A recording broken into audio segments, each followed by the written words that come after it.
ರಾಯಭಾರಿಯನ್ನಾಗಿ ತಮ್ಮನ್ನ ಅವರನ್ನ ಆಯ್ಕೆ ಮಾಡಿದ್ದಕ್ಕೆ ಕನ್ನಡಿಗರಿಂದ ತೀವ್ರ ವಿರೋಧ ಮುಂದುವರೆದಿದೆ. ಮೈಸೂರು ನಗರದಲ್ಲಿ ಕನ್ನಡಪರ ಸಂಘಟನೆಗಳಿಂದ ಪ್ರತಿಭಟನೆ. ಅಶೋಕಪುರಂ ಬಳಿಯ ಸೋಪು ಮಳಿಗೆ ಮುಂಭಾಗ ಪ್ರತಿಭಟಿಸಿದ್ದಾರೆ. ರಾಜ್ಯ ಸರ್ಕಾರ ಕೂಡಲೇ ತನ್ನ ನಿರ್ಧಾರವನ್ನ ಕೈಬಿಡಬೇಕು, ತಮ್ಮನ್ನ ಅವರ ನೇಮಕದ ಆದೇಶವನ್ನ ಹಿಂಪಡೆಯಬೇಕು ಎಂಬುದು ಪ್ರತಿಭಟನಾಕಾರರ ಆಗ್ರಹವಾಗಿದೆ. ನಮ್ಮದೇ ಭಾಷೆಯ ಹೆಣ್ಣು ಮಕ್ಕಳಿಗೆ ಅವಕಾಶವನ್ನ ನೀಡಬೇಕು.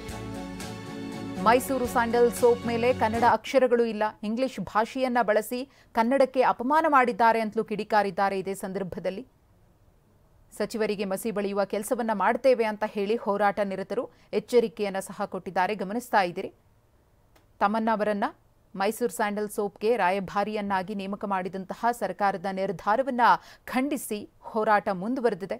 ತೀವ್ರ ವಿರೋಧದ ನಡುವೆಯೂ ಕೂಡ ಸರ್ಕಾರ ತಮ್ಮನ್ನ ಅವರ ಆಯ್ಕೆಯನ್ನ, ಅವರ ನೇಮಕವನ್ನ ಒಂದು ಕಡೆ ಸಮರ್ಥನೆ ಮಾಡಿಕೊಳ್ತಾ ಇದೆ.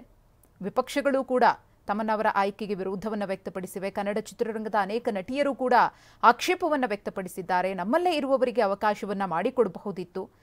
ಇನ್ನು ರಮ್ಯಾ ಅವರಂತೂ ಈ ರೀತಿ ಉತ್ಪನ್ನಗಳಿಗೆ ರಾಯಭಾರಿಯ ಅವಶ್ಯಕತೆಯೇ ಇಲ್ಲ, ಅದರ ಬ್ರ್ಯಾಂಡ್, ಅದರ ಪರಂಪರೆ ಅದೆಲ್ಲವೇ ಅದಕ್ಕೆ ರಾಯಭಾರಿ ಆಗಿರುತ್ತೆ ಅಂತ ಹೇಳಿ ತಮ್ಮನ್ನವರ ಆಯ್ಕೆಗೆ ತೀವ್ರ ಟೀಕೆಯನ್ನ ಕೂಡ ವ್ಯಕ್ತಪಡಿಸಿದ್ರು.